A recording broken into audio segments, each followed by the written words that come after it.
Pagka gikan sa babaw guys ba, aw lisod pod og nagikan ka sa ubos no. Nakita na ko si Ate Iron yung naghugas og biberon. Unya nagpailis pud kan sayon ba na naguba ang naong. Mao na nakahunaw na ko pakilayan kahanhaw ni siya. Pero ang pagkabalo niya guys, mga na mi sa gawas. Nantawa na iyang kilay guys o di ba upaw-upaw na, mura na lagi nagimina. Mao na niyon daw kog ta, lakaw ta. Pero ang pagkabalo niya mag-Jollibee mi.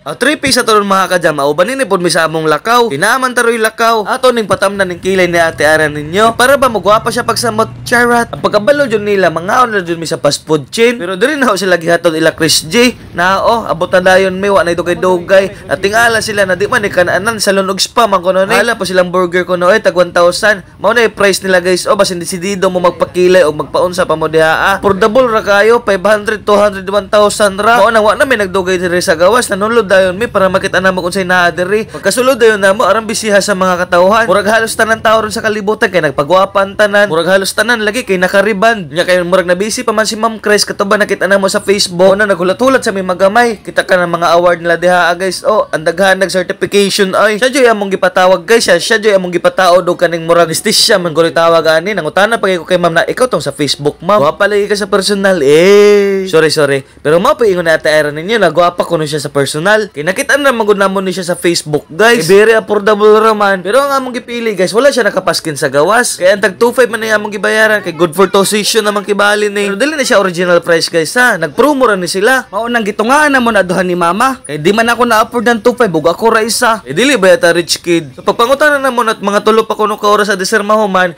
nang batsi sa midon ni Zion kay librehon sa naon ni siyang Jollibee. Di pa man siya pwede mo kaon og bulalo kay kung pwede pa lamang nagbulalo na lang tana mi. Sumato na punta sa to Tagalog version guys. 1, 2, 3, paswak! Pagkalipas nga ng ilang minuto na nakababa ditong kilay ni Ate Iron nyo guys, pinapasok na nga siya dito sa may loob. Parang operating room ba? Kumbaga dito sila kikilayan. Mas maganda to talaga kasi pag nakahiga para mas komportable yung customer. Ay, yung maya-maya ay ginuhitan na nga si Ate Iron nyo. Hindi na sinunod yung original niya na kilay. Masyado daw kasing mababa. Kaya tinaas-taas na ng konti para daw medyo mataas-taas ang kilay ba? Para daw medyo maldita. Maldita na. Hindi na medyo tawag doon. Super maldita na siguro. Ay na nga inumpisa na siya kaagad guys. Ay napakabilis lang ng pangyayari. Kalipas ng 3 oras ay makapal na yung kilay. At pa-shoutout daw natin tong katabi ni Ate Iron yung sa bed.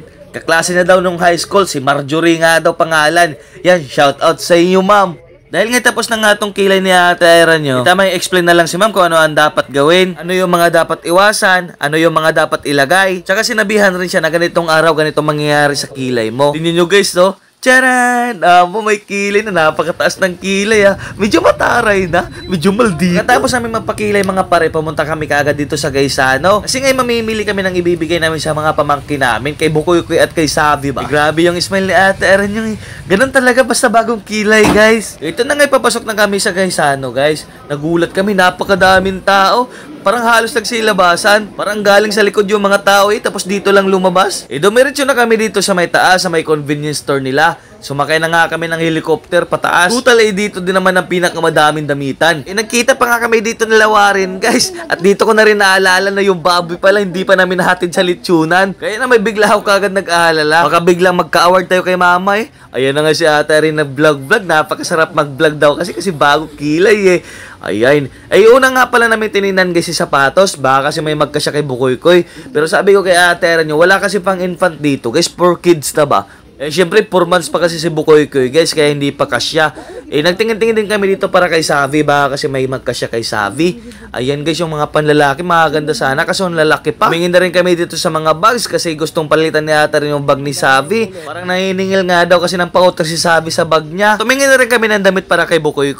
Yung medyo malaki na yung pinili namin guys, kasi madali lang naman lumaki yung mga bata ngayon. Ayan na yung nabili namin para kay Bukoy.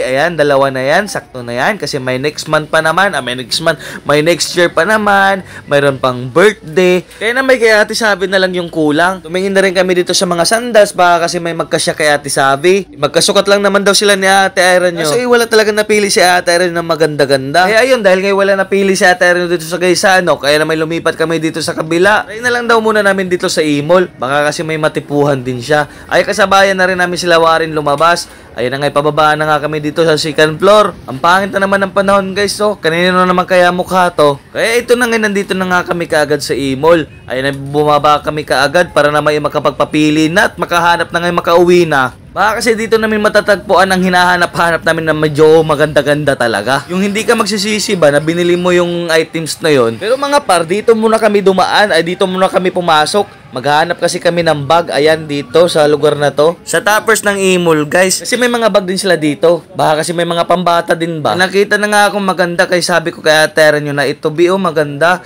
Eh sabi nga madali lang daw masira daw tong ano, yung parang hawakan niya, yung parang sling ba. Madali lang daw masira. Ayun na, may nagtingin-tingin muna kami ng iba ba kasi may makita kaming mas maganda pa. So wala talaga kami napili guys. Kaya na may lumipat na lang kami. Dito na lang kami sa may damitan. Kaya ito na lang siguro guys. Ayan. Ito na lang yung ano namin, bibilhin namin. Eh, tama-tama din kasi sa Lucky Color. Yung parang Lucky Color kasi ngayon ay color green. Ayan, tama-tama, magkasukat lang nga lang daw sila Ate Era nyo. Kaya na may pumila kami kaagad at mabayaran na nga namin kasi ngay gabi na nga. Kasi, maghahapunan na para na may makakain na tayo ng mga bunad na. Kaso, ako lang din pala yung pipila.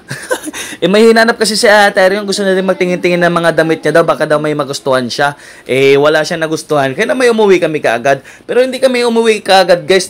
Ano ba talaga? Umuwi ka kaagad o umuwi ka agad? Hindi guys, nag-street foods muna kami. Ayan.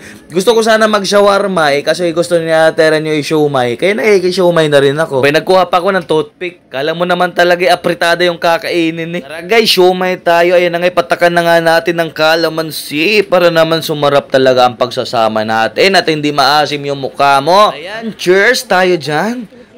Napakasarap ng ano. Try nyo dito guys. Tara. Medyo napagod kasi kami sa kakalakad at kakahanap ng mga babili namin. Pero ayos lang. Kasi paminsan-minsan lang naman eh. Hindi naman talaga araw-araw tayo magkaganito, diba? Minsan lang naman magkaka-occasion. Once in a blue moon lang kumbaga. Ayan, nabili na rin kami ng buko guys. Ayan, para naman pampatanggal uhaw din at syempre pampatanggal doon sa mga umay, doon sa shumay. Kaya kailangan natin ng matamis. Ayan. Ayan na nga si Ate rin yung nagbigay pa nga sa akin ng buko gusto na daw mag-dry. Kaya na may sinipsip ko na siya kaagad. Baka kasi sipsipin pa ng iba. Ayan. Yummy hotdog, matami. Kaya ito na nga, palabas na kami kaagad guys kasi gusto namin i-surprise sila mama kung ano magiging reaction nila. Kaya ayan, nandito kami kaagad sa bahay at tingnan nga natin kung ano magiging reaction nila mama, mga par. Ayan na nga, ipapasok na nga kami sa loob. Ay syempre ayaw niya pa daw ipakita. Kaya na may tinago-tago niya muna sa kanyang bangs. Aba, kala mo naman talaga si sada ko eh. Ay sila mama, tama-tama kumakain, nakaabang sila. Tara guys. Gimana kita maklaro? Abang magpautod ka gamay ro. Bawa sila yung pautot? Ate pagkilay. Ang reaction yun lang, bye-bye.